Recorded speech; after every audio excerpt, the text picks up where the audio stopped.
Hey everyone, my name is Wedge and happy Halloween! Ooh yeah, awesome, woo Anywho, last year on Halloween we brought you a pretty spooky skeleton tribal deck. You can check it out right here, by the way.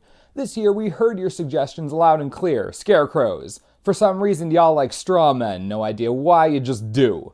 To appease your thirst for more tribal decks, I bring you a Scarecrow Tribal Casual deck tech. Yep, casual. Because if we aren't talking about Painter's Servant, there isn't one Scarecrow that really wants to be competitive. Just trust me. Let's begin. Since we're building Scarecrows, there's absolutely no way we can avoid the Big Daddy Scarecrow of them all. Reaper King is front and center in this deck, and that's why, even though he's legendary, we're running a full playset. We need the king. We need him all the time. He buffs other Scarecrows, and whenever another one enters the battlefield under your control, you get to destroy any target permanent. That ability is hilarious. Don't worry, they balanced him. Look at that mana cost. It's brutal. Anyways, the rest of the deck is designed around either finding the Reaper King, helping you get the king into play, or protecting yourself from things that will undoubtedly want to kill you once they conquer their fears of giant bundles of dead grass that come to life. Yeah, scarecrows are creepy.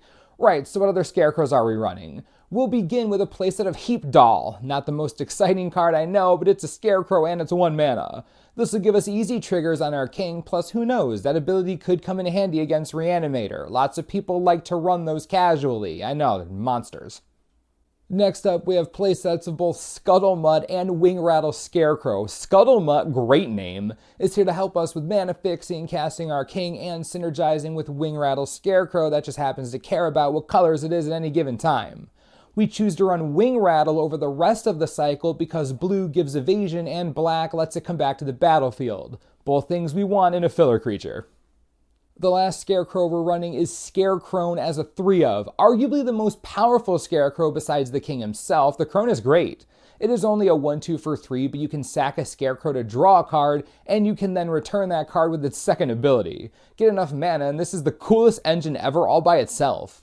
Not to mention that it synergizes really well with the king's second ability that triggers every time a Scarecrow enters the battlefield on your side. Just the value is so unreal.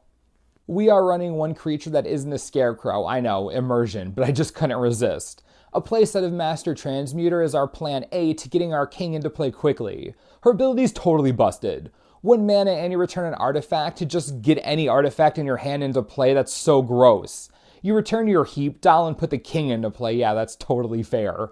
Anyways, the Transmuter is easy on the mana base, and that ability is too good to pass up. Easy king, easy life. That's 23 creatures in total. We're also running 15 non-creature spells. We'll begin with the pair of Welding Jar. Simply put, this card for 0 mana lets us keep our king in play, or any other creature that we care about since all of our creatures are artifacts.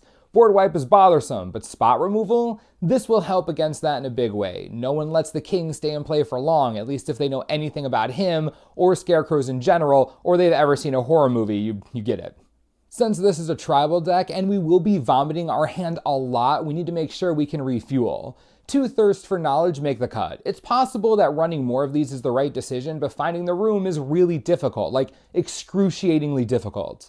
Anyways, the discard clause isn't that big of a deal for 2 reasons. First, almost half the deck is artifacts. You'll likely have 1 in hand when you cast this or when you're done drawing cards. Second, you have Scarecrone to bring back whatever you get rid of in case it's something you want later. Of course, you could also just discard the Reaper King and bring it back with Scarecrone. Yeah, again, the synergy, it's so good.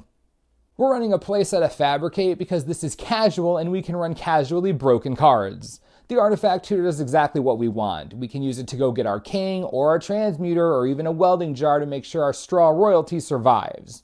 Fabricate gets every single card in the deck that we need to win the game. It's an easy include. The last 7 cards are 4 Rampant Growth and 3 Tribal Flames. You may have noticed the king's casting cost. Yeah, that's annoying. Rampant Growth is going to help us mana fix and ramp, 2 things that we are greatly in need of. Tribal Flames is our sole piece of removal. Domain just happens to be good in this deck because we're going to be running a lot of basics. Yeah, it's kind of awkward, you'll see in a second. Anyways, the way the Scarecrow deck works, there isn't much room for removal, especially pre-sideboard. Tribal Flames is here purely out of convenience. Gotta have at least 1 removal spell, you know? Lastly, the mana base. This is not pretty. We're running playsets of both Evolving Wilds and Terramorphic Expanse. Yup, it's that kind of deck. The rest of the land base, all basics. I know, it's super casual. 5 islands, 4 forests, 3 mountains, 1 plains, and 1 swamp. Oh baby, the variance is going to kill us. We need the basic lands for tribal flames. We need as many colors as we can get in case we can't cheat the king into play. And hopefully our 8 pseudo fetches will help us get there, or at least get us to a Rampant Growth or a Scuttlemutt. I admit the base is loose, but it's actually more consistent than it looks. You're usually drawn to enough lands, a fetch, a Rampant Growth, or even a Fabricate to get Scuttlemutt. It sounds janky, and it can be, but it's way more consistent than it looks, trust me. So that's the basic shell of the deck. You ramp, use removal if necessary, and play some filler Scarecrows until you either get Transmuter and cheat the king into play, or you assemble the Rainbow and hardcast that bad boy. Once he hits play, just go nuts. Play all the Scarecrows you can, attack until you're red in the face, do whatever you want. The goal of this deck is to get the king in play and then tempo your opponent out of existence with his broken second ability. If this isn't exciting enough or rogue enough for you, here are some suggestions for spicing up a Scarecrow build. You could build a deck around a card like Spirit of Resistance, get Scuttlemutt and Scrap Basket, and a bunch of the Scarecrows that care about colors like Shell Skulkin and Painter's Servant, and build a colorless 5-color deck. I know it sounds ridiculous, but it's basically why Transguild Courier exists. 5-color hilarity. It's a fun plan. Speaking of Painter's Servant, build a deck around that and a card like Death Grip. Make sure no one ever wants to play Magic with you again. It's a fun one. You could just jam a ton of Scarecrows into a deck and play Call to the Kindred. You could do something super crazy and make a deck with Conspiracy and Xenograph. Play something like Mer Battlesphere with the Reaper King. All those Mers are Scarecrows. I know, it's hilarious. Listen, there are so many different ways this deck can go in. The build I just gave you is a great starting point. Want to upgrade it with dollar bills? I can help with that too. Your basic lands are hilarious, but not great. You can remove Tribal Flames altogether, replace it with Radiant Flames, and replace your basic lands with the new Battle Lands from Battle for Zendikar, or Guild Gates, or literally anything else besides basics. If you do that, remove your pseudo fetches and put in real ones. If you don't have those, better fixing lands. City of Brass, Mana Confluence, Pain lands. There are plenty of budget alternatives to create colors of mana. If you want your deck to be super broken, stick some Tinkers in there. Why not, right? Card's one of the most powerful in the entire game of Magic. Woohoo, but this is casual, so why would we do that? Just saying you could if you wanted to make someone cry. It's possible also adding in a card like Chromatic Lantern could help as well, but again, you'll probably have to change the deck up a lot to get the pieces you want in there.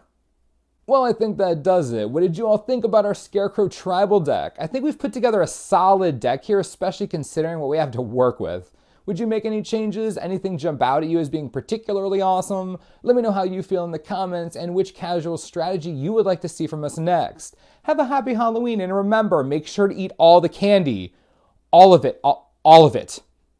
As always, subscribe for the latest and most reliable Magic the Gathering information you could ever need. This is the Mana Source. I'm Wedge. Thanks for watching. We'll see you next time.